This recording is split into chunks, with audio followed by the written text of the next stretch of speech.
buenas tardes desde el Palacio de la Moneda con los anuncios sobre la evolución del coronavirus en Chile.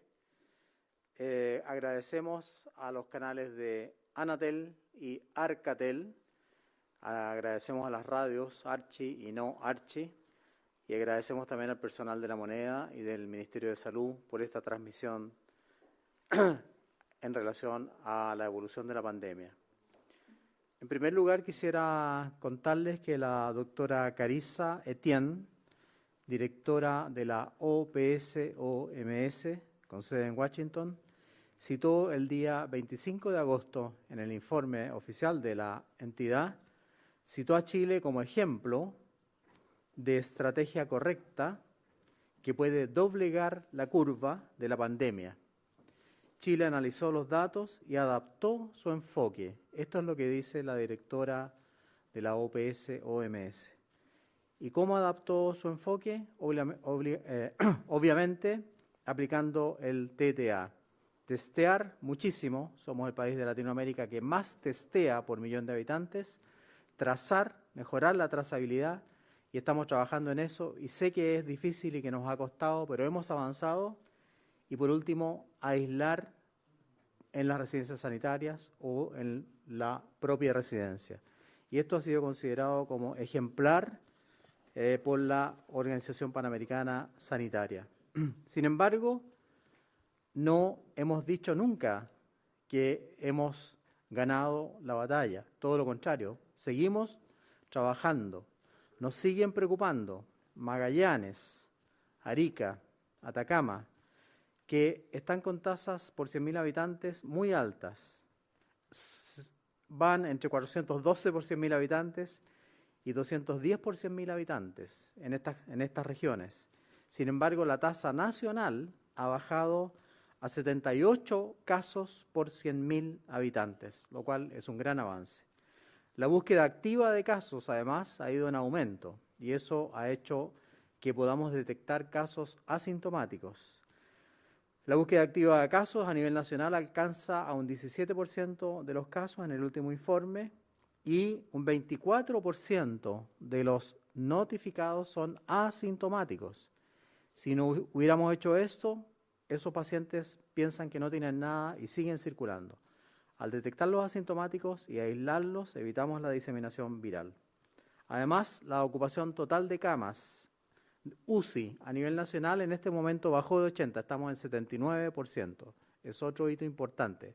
Sin embargo, lo hemos dicho montones de veces, podemos tener rebrotes, podemos tener regiones que se nos escapen y es por eso que los miércoles y domingos tomamos medidas con respecto a pasar a cuarentena a algunas regiones o pasar a transición a otras, dependiendo de los innumerables datos y números que tomamos en cuenta para hacer ese cambio. A continuación, pasamos a informar los datos de hoy día a cargo del subsecretario de Redes Asistenciales.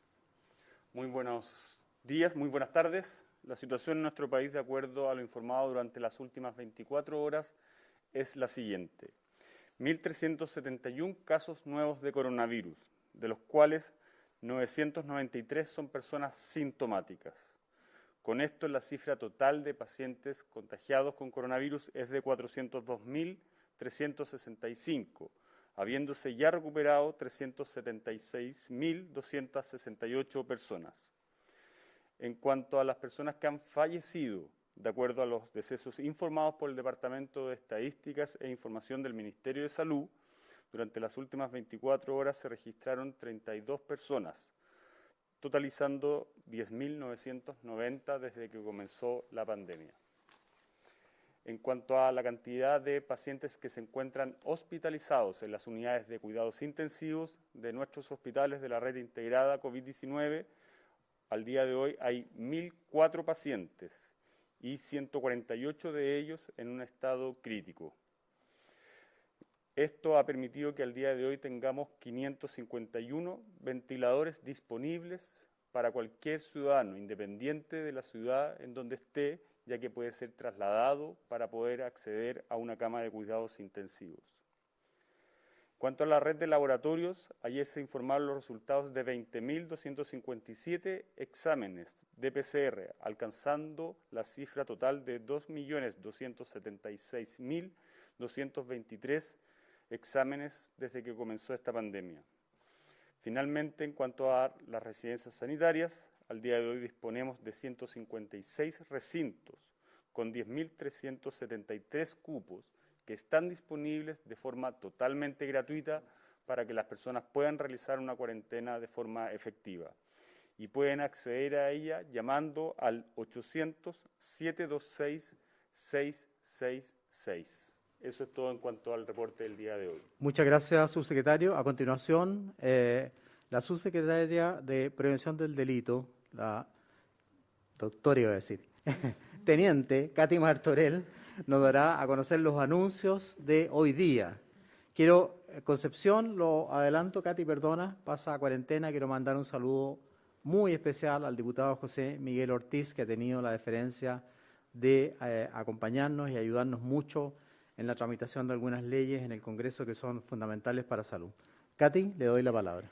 Gracias, ministro. Tal como usted señalaba, el plan paso a paso significa muchas veces avanzar, pero también retroceder. Y es en el marco de este plan y dado los indicadores que, como usted señalaba, se evalúan en todas las reuniones de los días miércoles y domingo, que se ha adoptado la siguiente decisión. Retroceden a cuarentena, es decir, a fase 1, en la región del Biobío, las comunas de Hualpén, Concepción, Chiguayante y Talcahuano. Además, se levantan los cordones sanitarios que estaban en las comunas de San Pedro y Coronel y también entre Talcahuano y Concepción dentro de la región del Biobío. También pasa a fase 1, es decir, a cuarentena en la región del Maule, la comuna de Linares. Avanzan a transición en la región metropolitana las comunas del Monte, Cerrillos, Calera de Tango, La Florida, Pedro Aguirre Cerda, Talagante, Macul y Huechuraba. Quisiera recordar que si bien son 9 comunas y Maipú, pensé que lo había... quisiera recordar que son 9 comunas de la región metropolitana que pasan a transición. El inicio de la transición es a partir del día lunes a las 5 de la mañana. El inicio de las comunas que entran en cuarentena es a partir de este día viernes a las 11 de la noche. Para seguir avanzando en este plan se requiere del compromiso de todos. Son 9 comunas en la región metropolitana que tienen muy buenos indicadores de salud, como ya se ha señalado, pero requiere de la colaboración y la corresponsabilidad de todos para seguir avanzando y en este plan paso a paso y poder seguir generando distintos pasos positivos que permitan avanzar en esta pandemia. Gracias, ministro. Muchas gracias, subsecretaria. Se había olvidado de Maipú, quizás fue una lapsus mental, pero está Maipú también en el listado.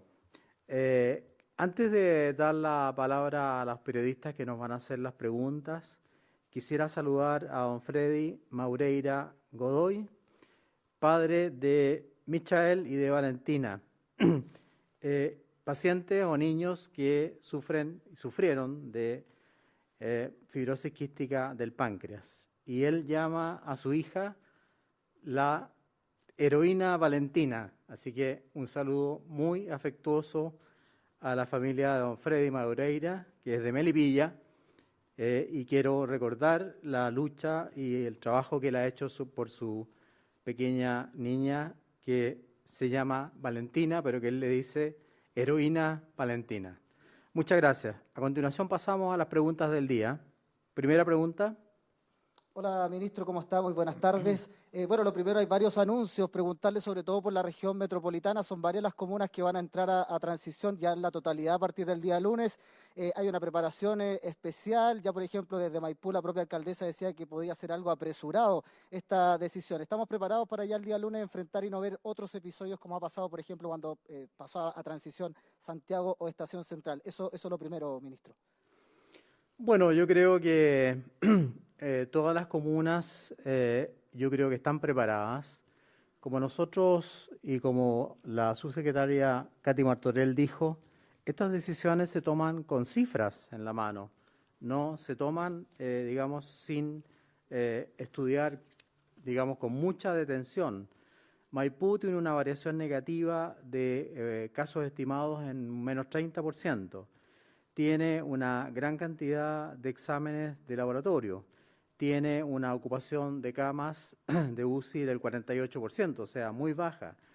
Tiene índices que van a la baja, y aquí muestro la gráfica que demuestra que los casos han ido permanentemente a la baja.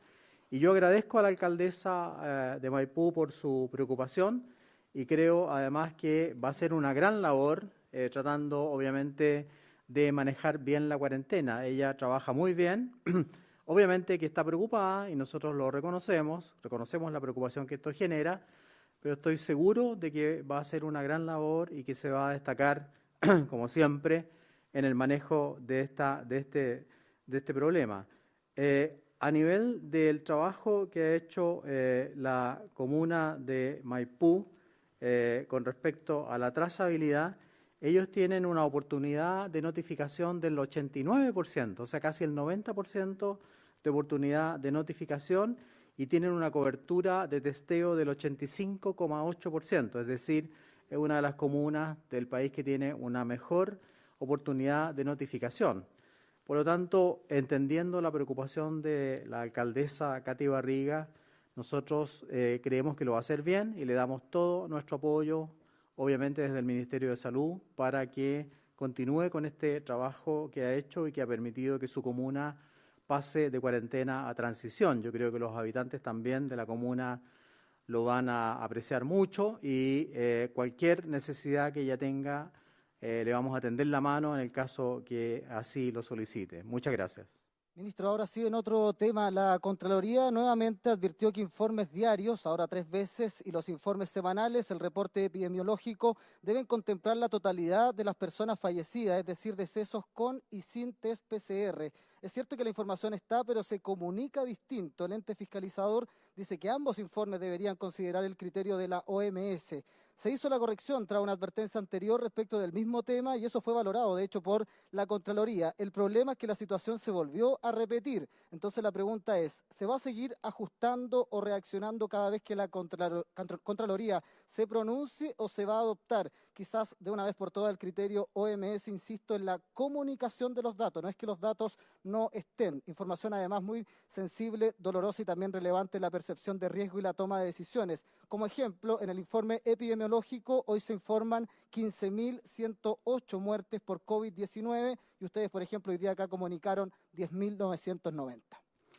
Bueno, como dice usted, Manuel, es una cifra dolorosa y a veces difícil de comunicar.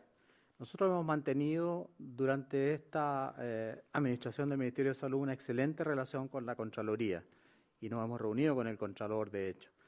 En este caso, hay que recordar que nosotros damos el informe diario con la cantidad de fallecidos que tienen relación con aquellos que tienen dos formas de presentación, que tienen el diagnóstico de neumonía viral o que tienen el diagnóstico de COVID más la PCR positiva.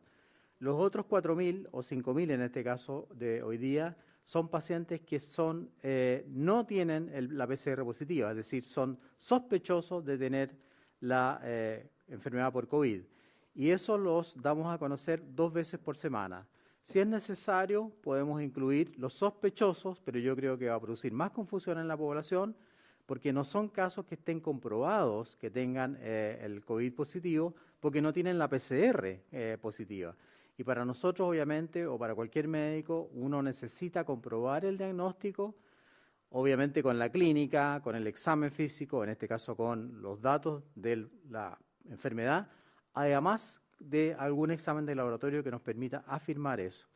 Pero eso viene 2 veces por semana en el informe epidemiológico en forma muy transparente y muy completa. Y de hecho, yo acabo de leer el informe de la OPS-OMS, donde la directora para Latinoamérica reconoce el esfuerzo que ha hecho Chile al transparentar sus cifras e ir, obviamente, adoptando los criterios. La cifra está, lo vamos a considerar, pero la cifra no varía todos los días, como hacíamos antes en el informe, sino que la cifra varía por los sospechosos solamente 2 veces por semana. Pero acepto las recomendaciones de la Contraloría, como siempre lo hemos hecho y lo seguiremos haciendo. Muchas gracias.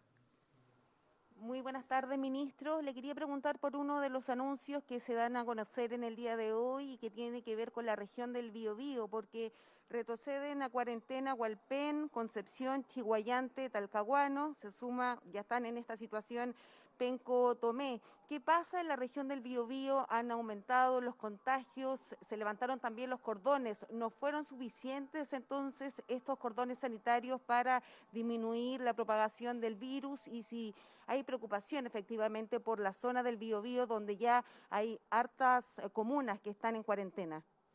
Bueno, nosotros siempre tenemos preocupación por las regiones, y lo acabo de decir. El hecho de levantar los cordones no tiene relación con la cuarentena, todo lo contrario. Cuando uno, digamos, dictamina con cuarentena, no es necesario mantener los cordones, porque entra todo la región o todas las comunas nombradas en cuarentena. Los cordones eran necesarios en el momento que teníamos aislado Talcahuano de Concepción. En este momento, como todo el gran conglomerado, el conurbano, entra en cuarentena, no es necesario mantener el cordón. Desgraciadamente Talcahuano, Hualpén, Concepción, Chiguayante tienen una tasa de incidencia muy alta, 318, 283, 269 y 222. Esos elementos que indican que hay una gran cantidad de pacientes que se están infectando por 100.000 habitantes y que puede proseguir porque la curva va en ascenso, nos han hecho tomar esta determinación. Para tomar la determinación, por ejemplo, en el Gran Concepción, nosotros tomamos en cuenta la evolución de los casos estimados. Nosotros estimamos que para los próximos 14 días puede haber un aumento del 66% de los casos y puede haber un aumento en los próximos 7 días del 37% de los casos. Tomamos en cuenta la búsqueda activa, tomamos en cuenta el porcentaje de ocupación de camas, tomamos en cuenta la cantidad de casos confirmados y casos probables, es decir, se toman en cuenta casi 14 factores para hacer este cambio. Desgraciadamente, para el Gran Concepción, todas las cifras apuntan a que, incluso adelantándonos a 14 días más, todas las cifras apuntan a que va a haber un aumento de casos. Y es por eso que hemos tomado la determinación de decretar cuarentena. Gracias, ministro. Bueno, y en otro tema, el plebiscito, usted lo ha dicho claramente, también lo hizo el presidente del Servicio Electoral, descartaron que las personas contagiadas con COVID-19 votaran en este plebiscito de forma presencial. También el gobierno ha descartado otro mecanismo como el voto remoto o el voto por Internet. Pero hay una propuesta del Servicio Electoral que implica que las personas que están contagiadas con COVID-19 puedan renunciar al secreto que tienen como pacientes, que les permite, por supuesto, resguardar los datos y que puedan inscribirse, de esta forma elaborar un padrón y se puede ir a los domicilios de estos pacientes para que puedan sufragar. Le quería preguntar, ministro, si es factible implementar esto precisamente para este plebiscito del 25 de octubre y para que puedan sufragar las personas contagiadas con COVID-19, y lo otro, si es que van a poder votar los contactos estrechos.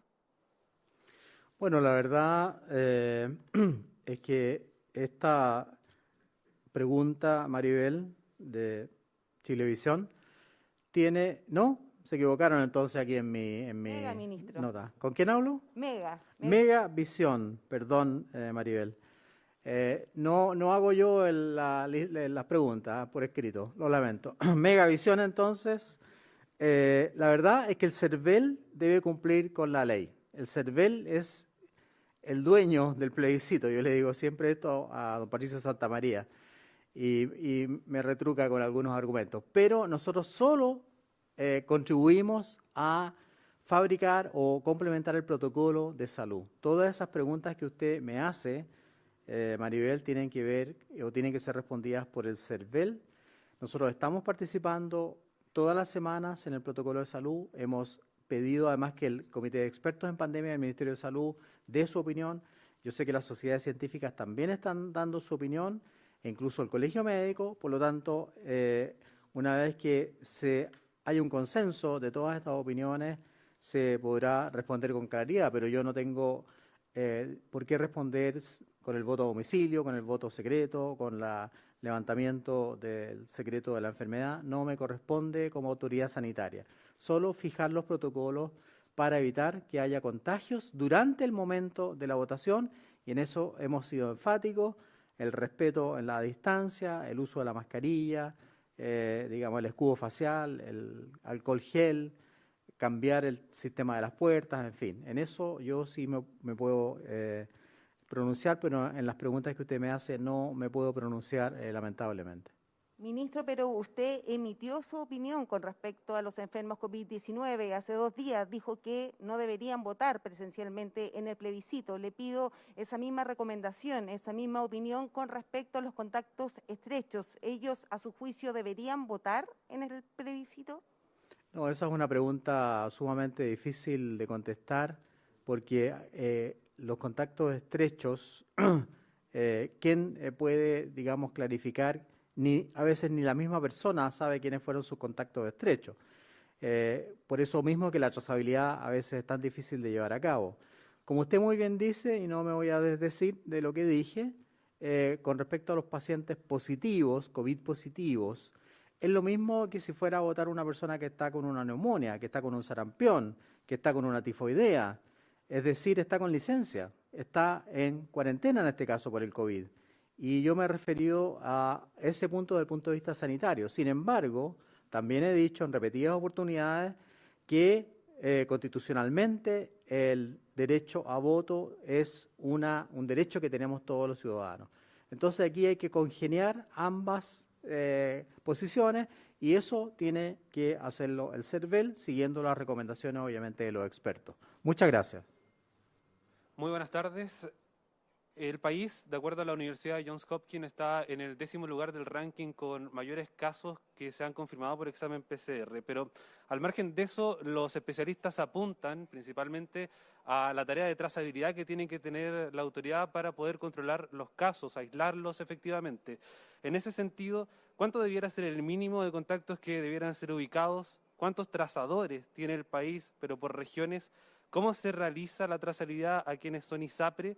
Y al contactar a una persona, ¿qué preguntas se le hacen durante el llamado del trazador? Le consulto esto a propósito también de la publicación que hicieron hoy de este informe de trazabilidad, que por primera vez se hace separado del informe epidemiológico, y donde hay datos que pueden ser preocupantes, considerando que, según el INE, en una vivienda viven en promedio 3,1 personas. Y de acuerdo a los datos que se publicaron hoy, hay solamente 4 regiones que superan esta cantidad de proporción de contactos identificados por caso total. Solo 4 superan el 3,1 de personas. Muchas gracias, Radio Bio Bio. Contestará la doctora Paula Daza a esta pregunta.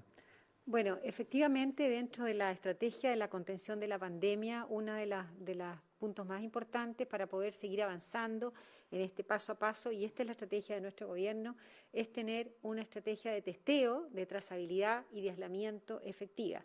Y es por eso que dentro de esta estrategia, y hoy día, como dice usted, fue publicado el informe de trazabilidad, que desde ahora en adelante lo vamos a publicar tal cual como lo estamos haciendo ahora, una vez a la semana, pero aparte del informe epidemiológico, porque es un informe que tiene alrededor de 30 páginas y es tan trascendental como el informe epidemiológico para poder darle a conocer a las personas, principalmente a aquellas personas que están en sus comunas, en sus regiones, para que vean cómo va avanzando su comuna en estos indicadores de trazabilidad. Hoy día contamos con 7 indicadores de testeo, trazabilidad, y ahí hemos ido avanzando en forma muy importante en algunos de los indicadores. Por ejemplo, en la búsqueda activa. Sabemos que para poder encontrar a aquellas personas que son COVID positivo y no acuden a los centros asistenciales, no acuden a la atención primaria, no acuden a los servicios de urgencia, es fundamental salir a buscar. Y hoy día vemos que la búsqueda activa, que es parte primordial de esta estrategia. Hemos llegado a números muy importantes en algunas comunas, es un 50%, estoy leyendo algunas comunas de la región metropolitana, por ejemplo, Buin un 50%, Estación Central un 67%, La Reina 48%, Lo Barnechea 48%, son comunas que están en etapa de transición y es muy importante salir a buscar aquellos casos porque sabemos que al pasar a una comuna transición la posibilidad de movilidad y de contagio es mayor. Lo segundo, con respecto a la cobertura de testeo, es decir, cuáles son los casos sospechosos que tienen efectivamente un test, también hoy día tenemos indicadores a nivel de la región metropolitana, alrededor de entre un 85 y un 90%. Esperamos que un 100% de los casos sospechosos se haga el testeo. Y la oportunidad de notificación, es decir, cuando el doctor pide el examen, que efectivamente lo notifiquen Epivigila.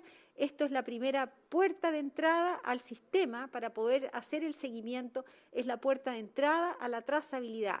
Si no se notifican los casos, no se puede hacer la trazabilidad. Hoy día hemos visto que tenemos comunas que efectivamente han aumentado en forma significativa, pero ahí hacemos un llamado a los profesionales de salud que notifiquen en el sistema porque es la puerta de entrada para el sistema de trazabilidad. En relación a las comunas que también la positividad, hemos visto una disminución franca en muchas de las comunas que ya están en transición y eso es debido a la búsqueda activa que se hace y también hemos visto también con respecto a la proporción de casos nuevos investigados, estamos llegando en muchas comunas que están en transición sobre el 90%, que nos parece una cifra que es muy importante. Efectivamente hay comunas que están bajo esa cifra y son las que tienen que mejorar. Ahora, con respecto al número de contactos estrechos que debe tener cada caso confirmado, en relación a eso tiene que tener efectivamente al menos los casos que viven en su familia. Y es por eso que hacemos un llamado ahí a las personas que notifiquen los contactos estrechos. Cuando se llama a la persona al caso confirmado y se le pregunta, primero que nada, quiénes son las personas que viven en su casa, porque son efectivamente es el primer grupo de contactos estrechos que viven bajo la misma vivienda. Y lo segundo, cuáles son las personas que han tenido contactos estrechos al menos 48 horas antes del inicio de síntomas de esa persona. Muchas veces notifican un número de personas, pero ahí estamos haciendo un trabajo, vamos a hacer una campaña para que las personas que son caso confirmado notifiquen sus contactos estrechos porque son a ellos que también tenemos acceso al seguimiento. Hemos ido aumentando en los últimos días, hay comunas que efectivamente llegan a 3, 4, hasta 5 contactos estrechos, hay comunas que vemos que la cifra es menor, que es 1 a 1, y es ahí estamos haciendo un trabajo con la atención primaria, la Seremi de Salud, para que cuando se notifique el caso confirmado se identifique aquellos contactos estrechos. Hoy día tenemos indicadores que nos van a permitir hacer un seguimiento efectivo, pero aquí tenemos que terminar con el aislamiento. Y es por eso que el aislamiento en las residencias sanitarias es el aislamiento más efectivo donde pueden hacer las personas, porque es ahí donde sabemos que efectivamente van a estar aisladas de sus familiares y de su comunidad. Por lo tanto, vamos a incluir en los próximos, dentro de los próximos registros, en los próximos indicadores, también la indicación de aislamiento, que cuando el médico indica el aislamiento, cuántos de ellos se van efectivamente a una residencia sanitaria, porque sabemos que es la forma más efectiva de aislamiento. Muchas gracias, subsecretaria. Los porcentajes de esta trazabilidad, pero ¿cómo se entiende que en la región metropolitana la proporción de contactos identificados por caso total sea de 2,1 y la comuna de Santiago sea de 0,4, considerando los niveles de hacinamiento que hay? Y a eso le reitero otras consultas que le hice. ¿Cuánto debiera ser el mínimo de contactos que debieran ser ubicados? ¿Cuántos trazadores tiene el país por región? ¿Cómo se realiza la trazabilidad a quienes tienen ISAPRES? ¿Y existe también el seguimiento de los casos una vez que se los traza? Bueno, sí, hoy día tenemos a nivel de nuestro país más de 6.000 trazadores que está distribuido por región. En la región metropolitana tenemos alrededor de un poco más de 3.000 trazadores. Estos trazadores están en la atención primaria y en las Seremis de Salud a través de sus centros de call center. Quienes realizan el seguimiento de las personas que están en ISAPRE son las seremías de salud, es decir, las seremías de salud a través de su departamento de epidemiología, a través de su unidad de epidemiología, hacen el seguimiento de las personas que están en ISAPRE. Algunos de ellos se coordinan, aquí hay experiencias locales muy interesantes, porque es un trabajo que hace la Seremi de Salud junto al Servicio de Salud y efectivamente a través de la atención primaria, que algunos de ellos en algunas comunas lo hacen en la atención primaria. Pero en general, la mayoría de las comunas, los Seremis de Salud son los que están haciendo la trazabilidad de las personas que están en ISAPRE. Es una coordinación que se hace junto a la atención primaria. En relación al número de contactos, efectivamente, tiene que ser alrededor de 2 a 3 al menos, porque son las personas que viven en una casa, pero también ahí tenemos que tener mucho cuidado porque hay personas que viven solas, hay personas que son un caso y que después el contacto estrecho se transforma en caso. Por lo tanto, sí, lo que nos importa es que las personas notifiquen las personas que viven bajo su misma vivienda, porque sabemos que esos sí son contactos estrechos del caso confirmado. Muchas gracias, doctora Daza. Siguiente pregunta, Muy buenas Maolis, del Libero. Muy buenas tardes, ministro. Queríamos consultar por la posición del MinSal sobre el recurso de protección presentado por el exministro del Tribunal Constitucional, Domingo Hernández, y otros abogados contra algunas decisiones del ministerio que restringen la posibilidad de circular libremente a los adultos mayores durante la pandemia. Ellos critican que después de 4 meses de confinamiento se deje salir de forma limitada a los adultos mayores y dicen sentirse discriminados. Y también creen que se ha vulnerado el principio de igualdad ante la ley. Entonces, ¿cuál es la posición del MinSal frente a esto? Muchas gracias, Maolis. Contestará la doctora Paula Daza, subsecretaria de Salud Pública. Bueno, en relación a la cuarentena de las personas mayores de 75 años, cuando partió esta pandemia se tomó esta decisión que las personas, por ser las personas que tienen más riesgo de enfermar gravemente y como una medida de protección hacia ellas, debieran hacer una cuarentena permanente y no poder salir. Posteriormente avanzamos a dar ciertos permisos a aquellas personas que están en cuarentena, que están en transición, que están en todas las etapas del paso a paso. Sin embargo, hemos visto que la pandemia ha seguido evolucionando, que las personas llevan mucho tiempo en cuarentena, ya tenemos más información acerca de esta pandemia y cuánto ha afectado a los adultos mayores. Y también sabemos una cosa positiva, que las personas mayores son los que más se han cuidado. Las personas mayores son las que más se preocupan del autocuidado, de que cuando salen en sus permisos respetan, usan la mascarilla, usan el alcohol gel, mantienen el distanciamiento físico por seguridad de su propia salud y también por la seguridad de los otros. Por lo tanto, hemos ido aprendiendo mucho. Hemos trabajado con Senama, también la primera dama ha liderado este trabajo para poder tomar medidas en relación a los adultos mayores. Estamos trabajando en una propuesta que esperamos dar a conocer en los próximos días para autorizar a los adultos mayores. Muchas gracias, subsecretaria. Última pregunta.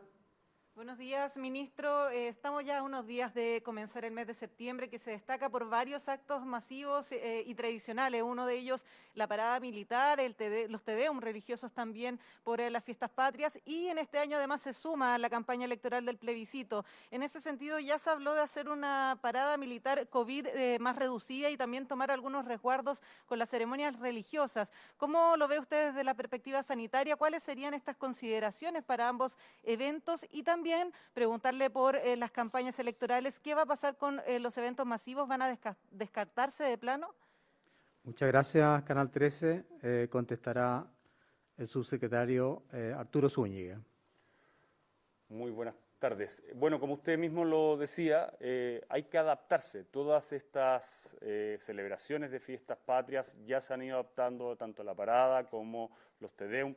Tienen que cumplir las medidas de la autoridad sanitaria y esto aplica tanto para las celebraciones de fiestas patrias como también para los actos de campaña a propósito del plebiscito, es decir, se mantienen los aforos máximos para reuniones de personas y también el distanciamiento físico. Esas son medidas que se deben respetar tanto para la vida normal, para cada uno de los ciudadanos, como también para lo que sucede a propósito de las fiestas patrias y las campañas por el plebiscito.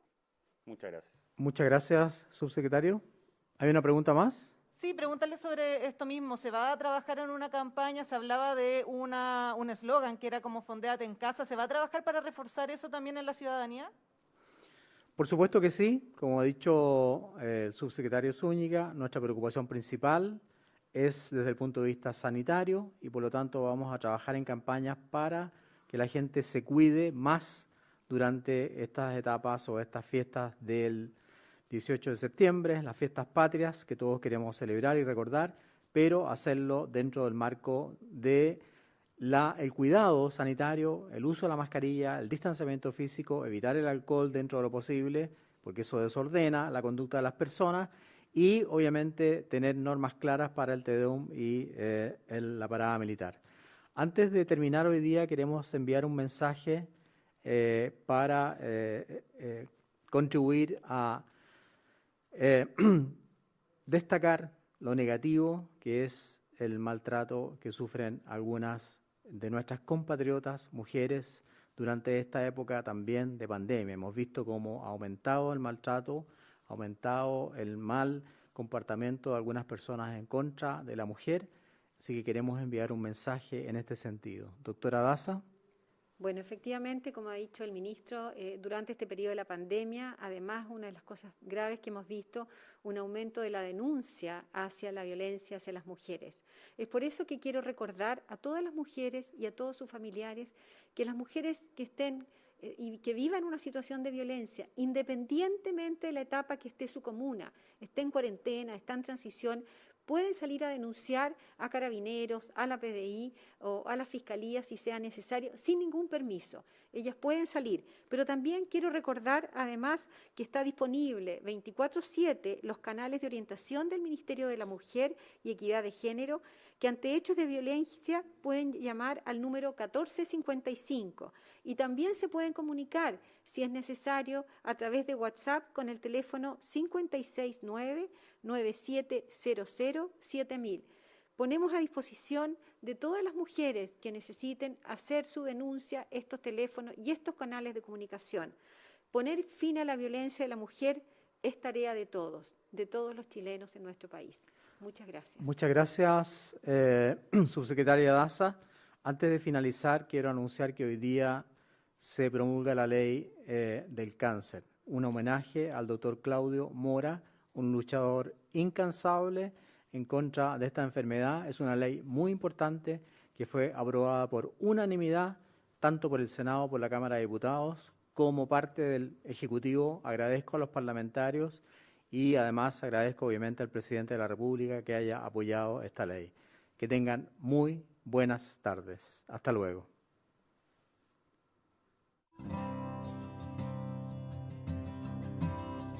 Transmitió el Gobierno de Chile. Agradecemos a los canales de televisión y radioemisoras que integraron esta red voluntaria.